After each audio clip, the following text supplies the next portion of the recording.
quote, it comes straight from the researchers behind a huge new study, and wow, it just hits home, doesn't it? It perfectly captures the core of the problem. This isn't just about hot flashes or weird periods. It's about this massive, widespread feeling of being unprepared and honestly unsupported. It's a shared experience that we're finally starting to understand with some real hard data. Okay, first things first. Before we dive into the really juicy, groundbreaking new data, we have to make sure we're all speaking the same language. The words themselves, perimenopause, menopause, can be a huge source of confusion. So let's clear that up right now. So, at its very core, what is perimenopause? Well, think of it as the transition. It's the runway. It's not the destination. The main thing happening is that your body starts producing less estrogen, and that kicks off a whole chain reaction of changes. The most obvious one? Your menstrual cycle starts getting, well, a lot less predictable. And this is the part that trips so many people up. What's the difference? Well, perimenopause is the process of change, and it can last for years.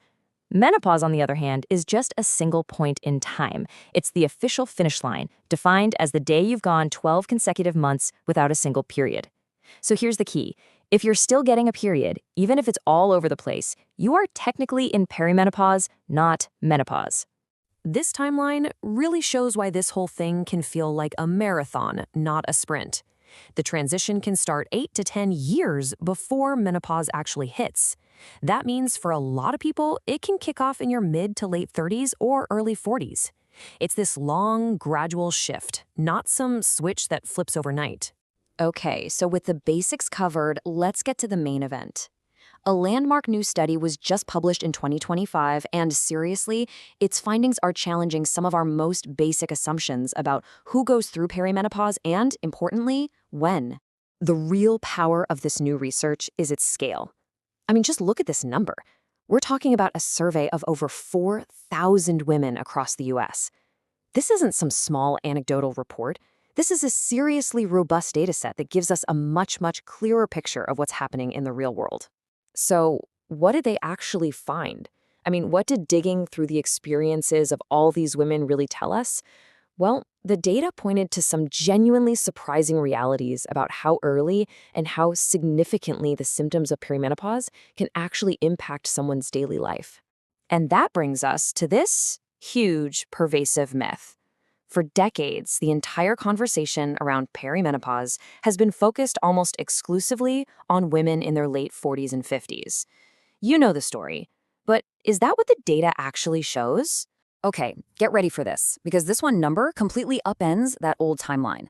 The study found that over half, 55.4% of women in the youngest group they looked at, just 30 to 35 years old, were already reporting moderate to severe symptoms. Let that sink in.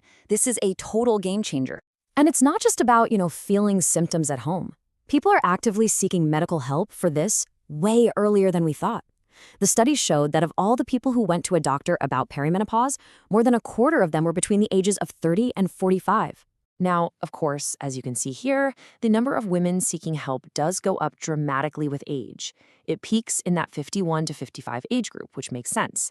But the really crucial point from this new data is that the story doesn't start there, not even close. A significant number of younger people are already concerned enough to see a doctor. So that leads us to the next logical question, right? If all these people are going to the doctor, what specific symptoms are the ones most strongly connected to getting a diagnosis? The doctor saying, yes, this is perimenopause. Well, the researchers ran the numbers to find out. And here they are. These are the key pieces of the puzzle when it comes to a diagnosis. Now, no surprise, changes to your menstrual cycle are right at the top of the list. Irregular cycles, or your period going missing for 60 days or more.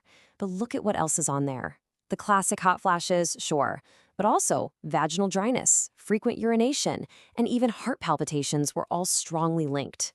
All right, we've looked at the definitions, we've looked at all this fascinating new data.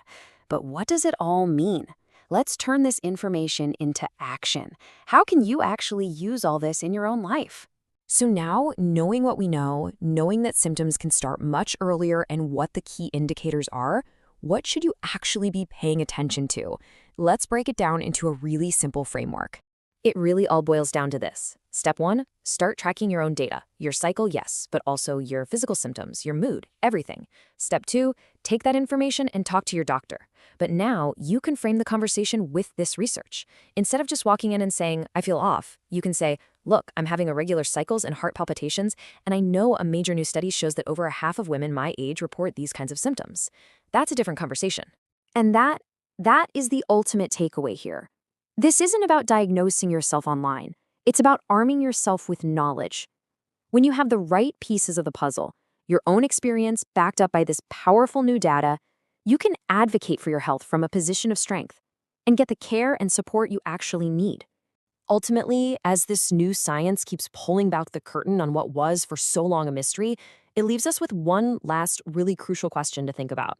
Knowing now that this transition can start earlier and affect people more significantly than we ever really thought, how can we, as individuals, as a healthcare system, as a whole society, do a better job of preparing for what is, after all, a truly universal part of life?